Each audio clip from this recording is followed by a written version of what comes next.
Alhamdulillahirabbil alamin. Wa bihi nasta'inu ala umuri dunya waddin. Allahumma salli ala sayyidina Muhammad wa ala ali sayyidina Muhammad. Subhanaka la ilma lana illa ma 'allamtana innaka antal alimul hakim.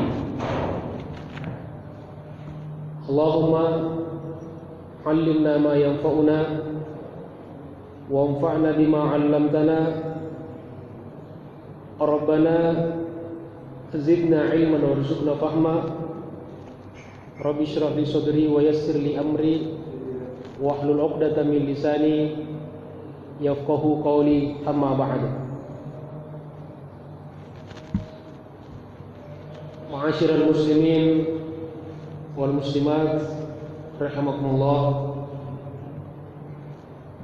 Wabil khusus para asatidz, para orang tua, tokoh masyarakat, ibu-ibu, bapak-bapak, saudara-saudaraku, jamaah Masjid Al-Ansor, yang insyaallah semua kita senantiasa dimuliakan dan dirahmati Allah Subhanahu wa taala. Apa kabar semuanya? Alhamdulillah, tsumma alhamdulillah, puji syukur senantiasa kita panjatkan kepada Allah Subhanahu wa taala karena sampai saat ini kita masih diberikan umur. Alhamdulillah, kita masih diberikan kesehatan. Alhamdulillah, kita masih diberikan kekuatan, dan mudah-mudahan juga kita masih diberikan keikhlasan dan keistiqomahan sehingga kita bisa senantiasa beribadah kepadanya dan memperbanyak amal soleh. Karena kita faham betul, sadar betul bahwa suatu saat kita akan meninggalkan dunia ini, dan satu-satunya amal atau satu-satunya bekal yang akan kita bawa menghadap Allah Subhanahu wa taala adalah ibadah dan amal soleh. Oleh karena itu, pada kesempatan ini mari kita sama-sama memperbarui kembali rasa syukur kita kepada Allah Subhanahu wa taala dengan banyak-banyak mengucapkan alhamdulillahi rabbil alamin. Juga mari kita senantiasa memperbanyak salawat dan salam atas junjungan kita, qudwah hasanah kita dalam segala hal kebaikan yang kita harapkan syafaatnya di akhirat kelak, tiada lain tiada bukan, yaitu baginda Rasulullah sallallahu alaihi wasallam. Allahumma salli ala sayyidina Muhammad wa ala ali sayyidina Muhammad. Mudah-mudahan kita diakui sebagai umatnya dan di akhirat kita mendapatkan syafaat, dan mudah-mudahan kita bisa mendapatkan kebersamaan dengan beliau di Jannatul Firdaus. Amin ya rabbal alamin. Selanjutnya mari kita masuk di kajian kita pada kesempatan ini. Itu masih lanjut dari pengkajian kitab Nasaihul Ibad karya Ibnu Hajar Al-Asqalani, kemudian juga disyarah oleh Imam Nawawi Al-Bantani Asy-Syafi'i. Mudah-mudahan sekecil apapun ilmu yang kita dapatkan menjadi ilmu yang barokah dan bermanfaat di akhirat. Amin ya rabbal alamin. Kita masuk di athar berikutnya. An Yahya ibni Mu'adz radhiyallahu anhu. Jadi selalu saya baca dulu nasnya dari Ibnu Hajar, kemudian setelah itu kita jelaskan dengan syarah Imam Nawawi. An Yahya ibnu Mu'adz radhiyallahu anhu ma asallaha karimun wala athara dunya 'ala al-akhirati hakimun. Singkat ucapannya, tetapi maknanya sangat dalam sekali. Inilah kelebihan orang-orang dulu, para ulama, bicaranya sedikit tetapi dalam. Beda dengan kita sekarang, banyak bicara tetapi kadang-kadang tidak ada isinya. Bahkan kadang-kadang kalau kita bicara, na'udzubillah, justru yang ada adalah dosa. Kita bicarakan orang, bicarakan kekurangan orang, menggunjing, menggibah dan seterusnya. Semoga Allah jauhkan kita dari perbuatan yang demikian. Amin ya rabbal alamin. An Yahya ibn Mu'adzin, dari Yahya bin Mu'adz radhiyallahu anhu. Di sini disebutkan, ada catatannya, namanya Yahya bin Mu'adz ibnu Ja'far Ar-Razi. Tufiya sana 258, wafat tahun 258. Jadi ini masih masuk pada generasi salafus saleh, 300 tahun pertama. Khairul quruni qarni, tsumma alladziina yalunahum, tsumma alladziina yalunahum. Itu 300 pertama, generasi sahabat, tabi'in dan tabi'in. Apa kata beliau? Ma asallaha karimun. Tidaklah atau tidak akan bermaksiat kepada Allah, tidak akan melakukan kemaksiatan kepada Allah, karimun, seorang yang karim, seorang yang mulia. Kata Imam Nawawi, hamidul fa'al. Yang dimaksud dengan orang mulia adalah orang yang terpuji perbuatan-perbuatannya, yang senantiasa mengerjakan perbuatan-perbuatan yang terpuji, perbuatan-perbuatan yang terbaik. Wa huwa, yaitu orang man yukrimu nafsahu, yang senantiasa memuliakan dirinya bitaqwa, dengan ketakwaan kepada Allah Subhanahu wa taala. Jadi ketika seseorang bertakwa kepada Allah, dan takwa itu ada dua komponennya, sering diingatkan oleh Al-Khatib pada hari Jumat, imtitsalul awamir wajtinabun nawahi, mengerjakan perintah-perintahnya dan menjauhi larangan-larangannya. Itulah takwa. Maka ketika seseorang bertakwa kepada Allah Subhanahu wa taala, maka pada hakikatnya dia sedang memuliakan dirinya sendiri. Karena apapun yang kita lakukan pada akhirnya kembali kepada diri kita sendiri. Kalau kita berbuat baik, kebaikan itu akan terpantul kepada diri kita sendiri. Dan sebaliknya, kalau kita berbuat buruk, berbuat jahat, bahkan kepada orang sekalipun, maka pada akhirnya itu kembali kepada diri kita sendiri, kembali pada pelakunya. Jadi jangan senang kalau bisa misalnya membuli orang, mengata-ngatain orang, menjahati orang, menzalimi orang. Yakinlah bahwa kejahatan yang dilakukan seseorang itu, kezaliman yang dilakukan seseorang itu pada akhirnya kembali kepada diri pelakunya itu sendiri. Itu tidak bakal mungkin tertukar. Kemudian wabil ihtirasi 'anil ma'asi. Jadi orang yang mulia itu, kata Imam Nawawi, adalah orang yang pertama tadi senantiasa memuliakan dirinya dengan jalan ketakwaan. Dan wabil ihtirasi 'anil ma'asi, selalu menjaga dirinya dari kemaksiatan-kemaksiatan. Kalau satu maksiat jamaknya ma'asi. Jadi selalu menjaga dirinya, melindungi dirinya dari perbuatan maksiat. Jadi orang beriman itu cirinya kalau mau melakukan sesuatu, bahkan mau mengatakan sesuatu, dia tanya dulu, ini mengandung ketakwaan enggak? Ada manfaatnya enggak? Jangan-jangan justru dosa. Jadi tidak semua ajakan orang kita tanggapi. Kita tanya dulu, ada manfaatnya enggak? Baik enggak? Allah ridhoi enggak? Kalau tidak, maaf, saya tidak ikut-ikutan. Jadi dia selalu membentengi dirinya, karena ada juga orang dalam kehidupan ini sama sekali tidak punya usaha.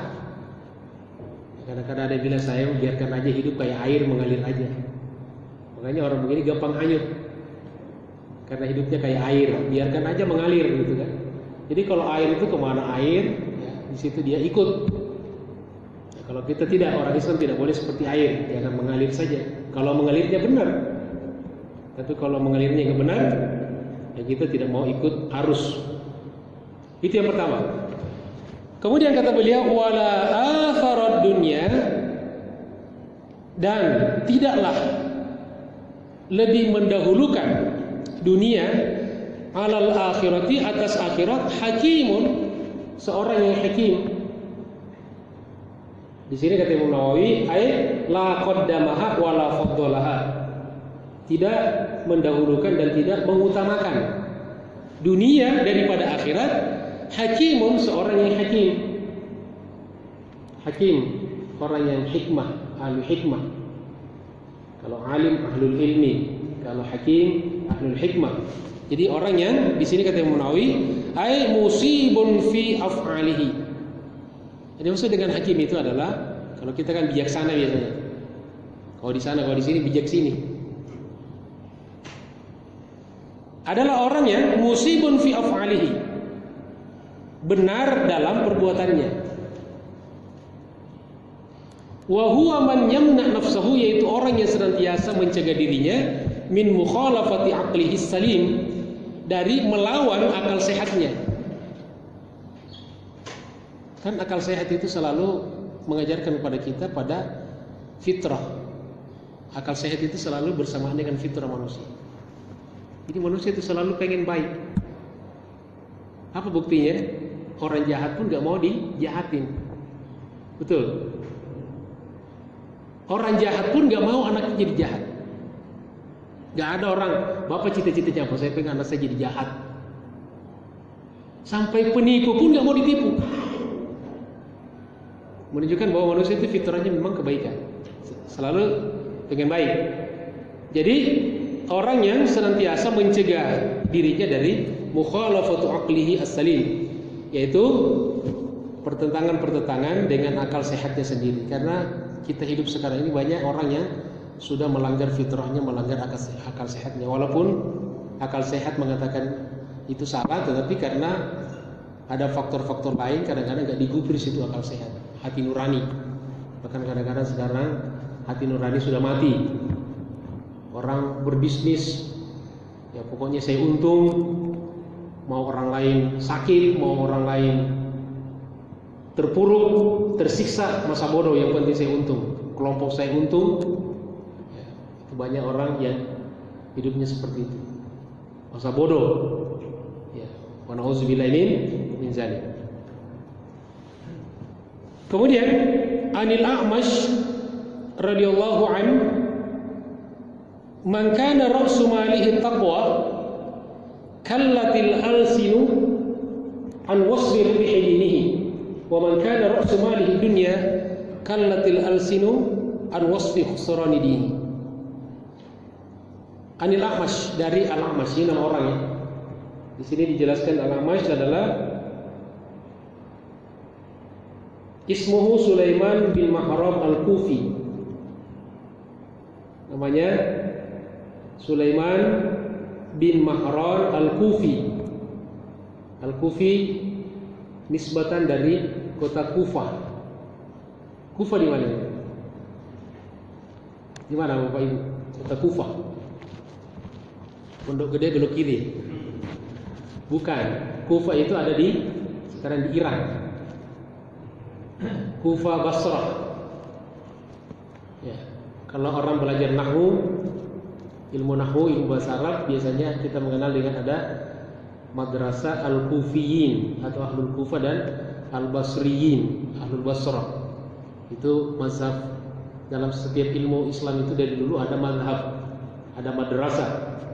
Kalau fikih tidak pernah keluar dari 4, Hanafi, Maliki, Syafi'i, Hambali. Kalau bahasa Arab yaitu Nahwu, Kufi, Al-Basri. Ya. Kalau akidah ya tidak keluar dari Asy'ari, Maturidi. Kalau tasawuf ya tidak keluar dari Al-Ghazali dengan Al-Junaid Al-Baghdadi. Itu sudah tradisi dunia Islam.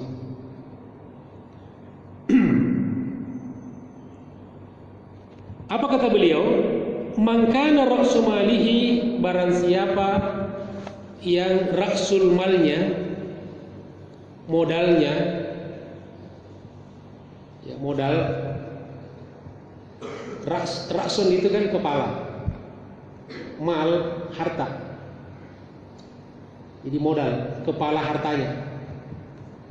Makanya kapitalisme ya, kapitalisme itu dalam bahasa Arabnya ra'sumaliyah, ar-ra'sumaliyah. Ya. Jadi ekonomi dunia sekarang kan dikendalikan oleh sistem apa? Pemahaman kapitalisme. Jadi yang berkuasa yang punya kapital, punya modal. Jadi modal yang orang kaya, orang punya duit, dia yang berkuasa sekarang. Mengendalikan apapun, ekonomi, politik, ya jabatan, pemerintahan, itu orang kaya yang punya duit sekarang.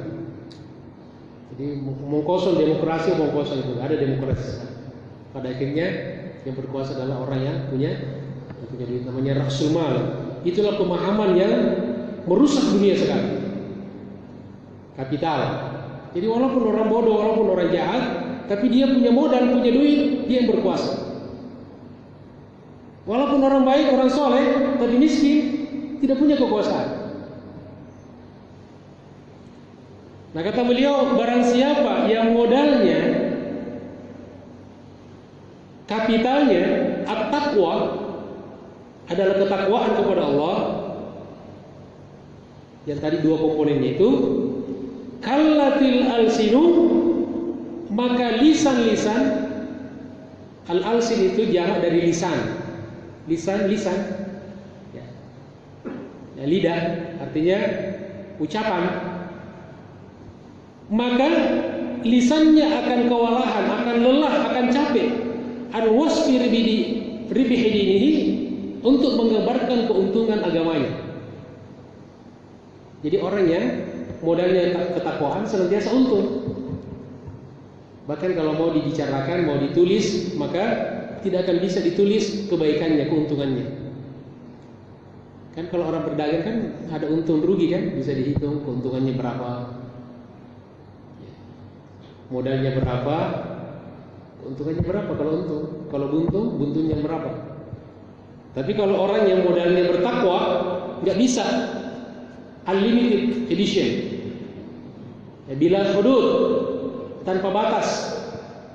Pena kita nggak bisa menuliskan, lisan kita nggak bisa membicarakan teman-teman, saking banyaknya. Sebaliknya, wa man kana ra'su malihi ad-dunya, barang siapa yang kapitalnya tadi, modalnya adalah dunia semata, kallatil alsinu, maka lisan-lisan akan kewalahan, akan kecapean, an wasfi khusrani dinihi, untuk menggambarkan kerugian agamanya.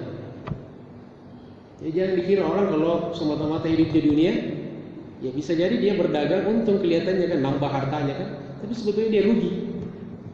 Apalagi kalau dengan cara-cara yang tidak halal, dengan cara-cara menipu, cara-cara zolim, cara-cara riba, cara-cara manipulasi, ya memang kasat mata dia hartanya bertambah, tapi dia rugi sebetulnya. Dan rugi itu tidak tanggung-tanggung. Kalau rugi berdagang biasa kan bisa dihitung rugi kita berapa.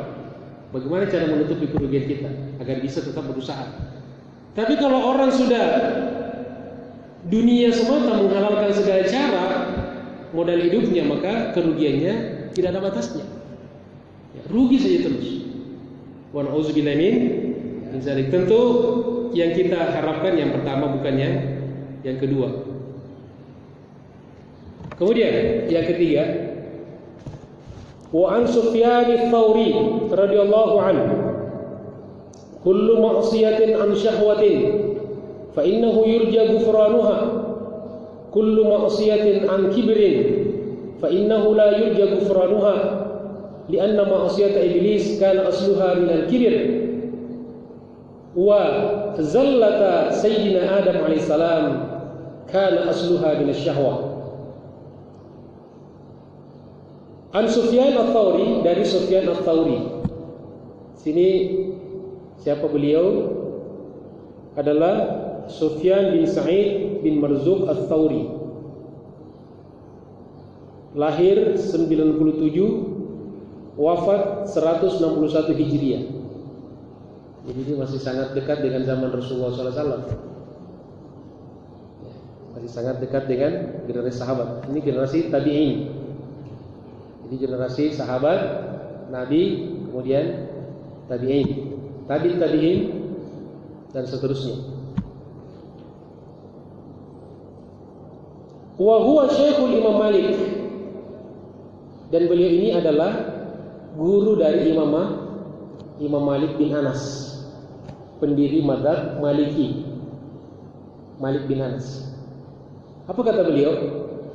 Kullu ma'siyatin, setiap maksiat, setiap kedurhakaan,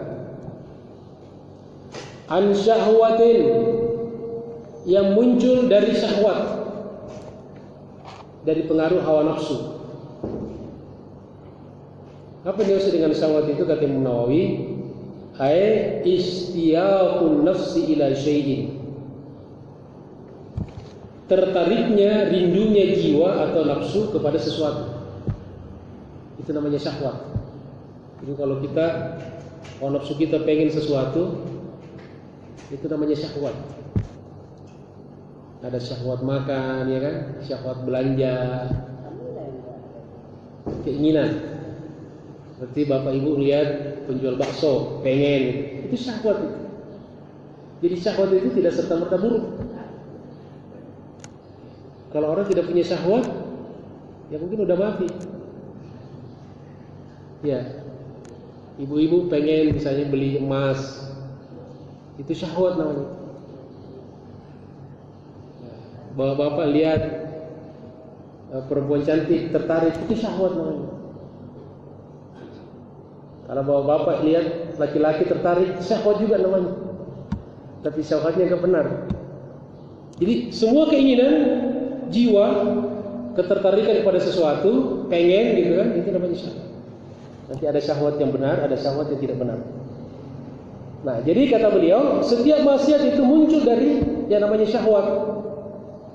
Tapi di sini tentunya negatif karena maksiat. Fa innahu yurja ghufranuha, maka sesungguhnya dosa maksiat yang muncul pemicunya dari hawa nafsu masih diharapkan akan diampuni Allah Subhanahu wa ta'ala. Kullu maksiatin, sebaliknya setiap maksiat, an kibrin, karena lahir dari kesombongan, dari arogansi, ay da'watul fadli.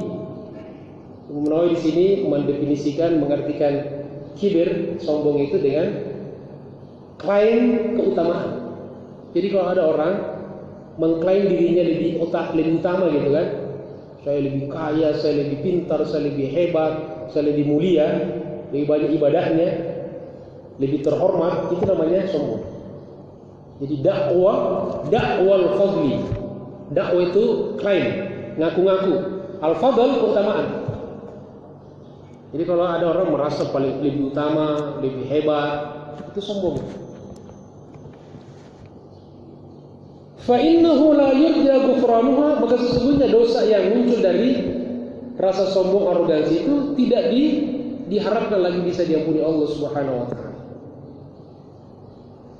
Lianna ma'siyata iblis, karena sesungguhnya maksiatnya, dosanya iblis, karena asluha adalah asalnya, dasarnya itu minal kibri, dari kesombongan. Ya, ketika diperintah oleh Allah untuk sujud kepada Nabi Adam, kemudian kata Allah dalam Al-Quran, aba wastakbar. Aba wastakbar. Aba bukan manggil abinya, itu bukan. Aba artinya enggan, menolak. Wastakbar, sombong. Itu bahasa Al-Quran luar biasa. Jadi bisa jadi orang menolak tapi tidak sombong. Tapi ini menolak dan wastakbar, sombong.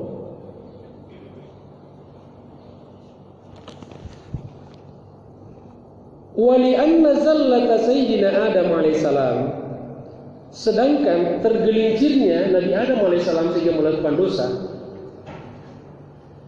karena asluha ani syahwah, dasarnya adalah syahwat. Ya.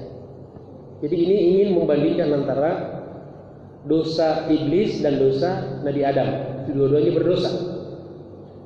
Kalau iblis dosanya dipicu oleh kesombongan, kalau Nabi Adam dosanya dipicu oleh syahwat, hawa nafsu. Dilarang di surga, dia dilarang, Nabi Adam dilarang untuk makan buah khuldi. Kemudian dilanggar karena juga digoda oleh iblis, bukan melalui Nabi Adam tapi melalui Hawa. Nah, ini pengaruh hati-hati pada godaan istri. Nah, ini sudah terbukti nih. Jadi Hawa, Adam itu bisa tergelincir melakukan dosa, memakan buah yang dilarang itu gara-gara godaan pengaruh dari istri. Makanya banyak orang yang tergelincir gara-gara istrinya. Mungkin dia ada orang yang pejabat korupsi, mungkin dia awal-awalnya juga nggak korupsi, tapi dirayu-rayu sama bininya, ayo yang beb, gitu. Orang bikin rumah, dia pengen bikin rumah. Itu orang ganti mobil juga, walaupun nggak punya duit. Gimana cara dapatkan duit? Korupsi, mencuri, zalim, menghalalkan segala cara. Tapi tentu dua-duanya dosa yang tidak benar. Akibatnya Nabi Adam kemudian diusir oleh Allah dari surga, lalu hasilnya kita ada. Jadi kita itu sebetulnya nenek moyang kita keturunan ahli surga. Jadi kita itu bukan keturunan ahli neraka, bukan. Jadi kalau kita pengen masuk surga, kira-kira pantas nggak? Pantas nggak? Pantas, karena kakek moyang kita dulu ahli surga. Jadi kalau kita pengen balik ke surga, pengen pulang kampung. Tapi ada juga yang tidak wajarnya. Tidak wajarnya apa? Nabi Adam diusir dari surga gara-gara melakukan satu dosa. Kita anak cucu Nabi Adam, dosa kita banyak. Kata orang di sini, bejibun dosa kita, tapi pengen masuk surga. Itu yang anehnya. Adam satu dosa diusir dari surga. Kita dosa kita banyak, pengen masuk surga. Jadi sebetulnya tidak logis gitu. Makanya kita masuk surga bukan karena hitung-hitungan, tapi seseorang masuk surga karena rahmat Allah Subhanahu wa ta'ala. Berikutnya, ambak di zuhad. Ini mungkin yang terakhir, setelah itu nanti kita ada tanya jawab. Dipersiapkan ya pertanyaannya kalau ada. Ambak di zuhad, man aznaba dhanban wa huwa yadhhak fa inna Allah yudkhiluhu an-nar wa huwa yabki, wa man ata'a wa huwa yabki fa inna Allah ta'ala yudkhiluhu al-jannata wa huwa yadhhak. Ambak di zuhad dari sebagian ahli zuhud. Kalau satu zahid, kalau jamak zuhad, orang yang zuhud. Nah di sini Nawawi menarik mengartikan apa dimaksud dengan zuhud. Karena kadang-kadang ada orang salah kaprah dalam mengartikan sesuatu. Kata beliau, yang dimaksud dengan orang zuhud, humul ladina, mereka ihtaqarud dunya, yang menghina harta dunia. Jadi di mata mereka itu dunia hina saja. Kan ada orang yang sangat memuliakan harta. Orang zuhud itu dia dunia itu di mata dia hina. Bukan nggak mau, bukan nggak dipatuh, bukan. Tapi hina saja di mata dia. Karena ada orang karena begitu hormatnya sama harta, sama dunia, kadang-kadang menghalangi dia ibadah. Kadang-kadang menyebabkan dia musyrik, menyebabkan dia maksiat. Jadi mereka ini adalah ihtaqarud dunia. Orang yang ihtiqar, yang hina dunia. Walam yubalu biha, dan dia tidak peduli. Artinya kalau dia dapat, alhamdulillah. Kalau dia pergi, nggak ada masalah. Jadi keluar masuknya itu nggak berpengaruh bagi dia. Kan ada orang kalau dapat harta senang banget, begitu keluar sedih banget. Dan kadang-kadang ada orang yang untuk keluar hartanya itu sangat berat, sakit. Kenapa? Karena harta masuk di hatinya. Makanya ketika keluar hartanya itu, hatinya keluar ikut. Kan ada orang yang kehilangan harta sampai stres, Pak ya, Bu. Itu orang yang sudah memasukkan harta pada jiwa dan pada hati. Ada caleg mengeluarkan uang miliaran, gagal, stres, jalan di jalan raya telanjang. Ya, stres kan? Kalau orang yang beriman biasa-biasa aja. Namanya usaha kadang-kadang berhasil, kadang-kadang tidak berhasil. Iya kan? Namanya usaha kadang-kadang untung, kadang-kadang buntu. Nggak ada masalah. Kalau kita gagal, usaha lagi. Jangan gara-gara gagal lalu pengen jalan pintas, lalu mengalahkan segala cara, pakai sihir, pakai dukun, pakai tuyul, ya, dan seterusnya. Nauzubillah min zalik. Ini masih mendefinisikan orang zuhud ya. Bahkan atau akan tetapi akhadhu minha qadra daruratihim. Orang zuhud itu adalah orang yang mereka mengambil dari dunia, dari harta, qadra seukuran daruratihim, keperluan daruratnya, keperluan penting. Ini kita memanfaatkan, pakai ibadah, beli yang kita mau kita pakai, silakan. Ya. Buat apa disimpan harta itu? Disimpan, kumpul, simpan. Lama-lama kita yang disimpan. Ya, belum sempat kita nikmati harta kita udah disimpan. Jadi selama kita masih ada umur sehat, ada yang kita mau dan kita mampu beli, makan. Jangan tahan-tahan. Ada orang pengen makan sesuatu, jangan nak. Tapi pengen, jangan nak. Kenapa? Mahalan. Ada nggak orang seperti itu? Banyak, Pak.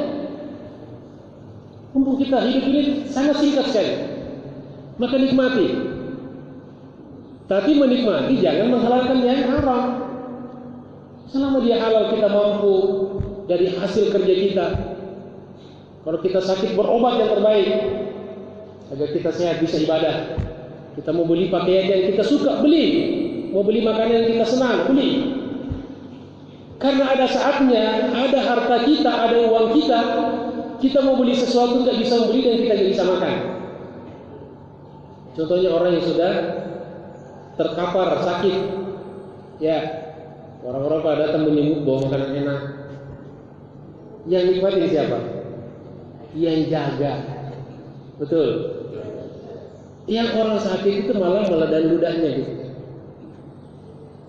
Ya, udah bawa pisang, bawa jeruk. Enak nih, Ji, makan nih enak.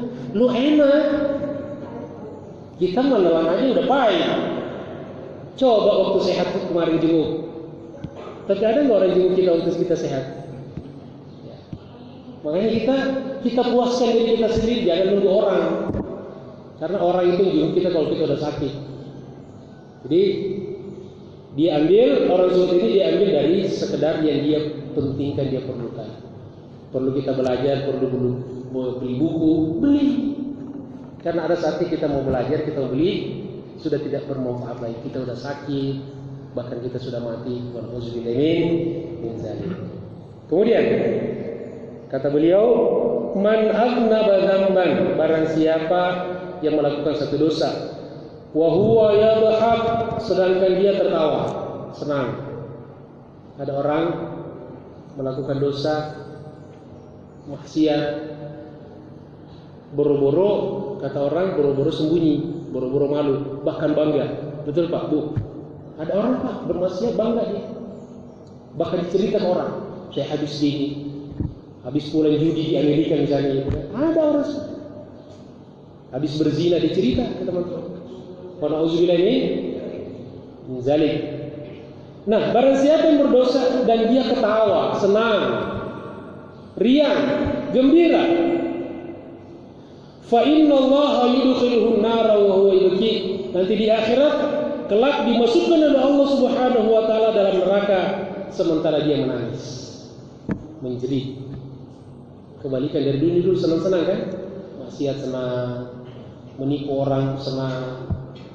Makanya kalau di dunia ini orang senang-senang karena menzalimi orang, karena jahat, ya silahkan aja.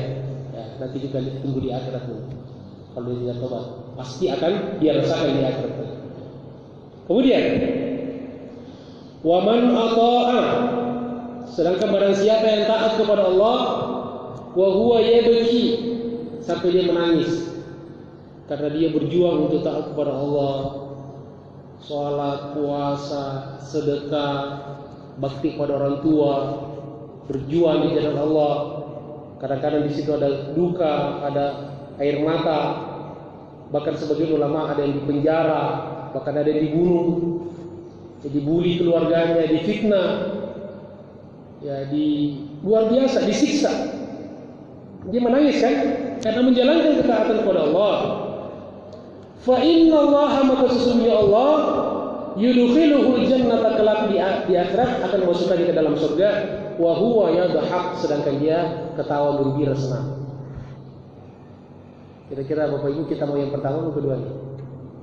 Hah? Yang pertama atau kedua? Kok lemas banget jawabnya sih? Yang keberapa? Yang kedua kan? Yang kedua. Mendingan yang kedua. Jangan sampai nauzubillah min dzalik. Di dunia ini kita bermaksiat, ketawa-ketawa. Coba lihat sekarang orang-orang yang habis membuli, memfitnah ulama, ya, menista agama, dia rekam dirinya, dia ngata-ngatain orang sambil ketawa dengan teman-temannya. Dia kalau tidak tobat kepada Allah, nanti di akhirat kelak dia akan merasakan. Ya, kalau ada orang jahat kita doakan dulu, ya Allah berikan dia hidayah. Ya, kalau dia tidak tobat, maka kita minta kepada Allah diberikan balasan yang setimpal dengan kejahatan dan perbuatan. Demikianlah jemaah sekalian, kajian kita pada pagi hari ini, mudah-mudahan menjadi ilmu yang bermanfaat dan berkah bagi kita semua. Silahkan kalau ada yang mau menambahkan dan bertanya sebelum kita tutup.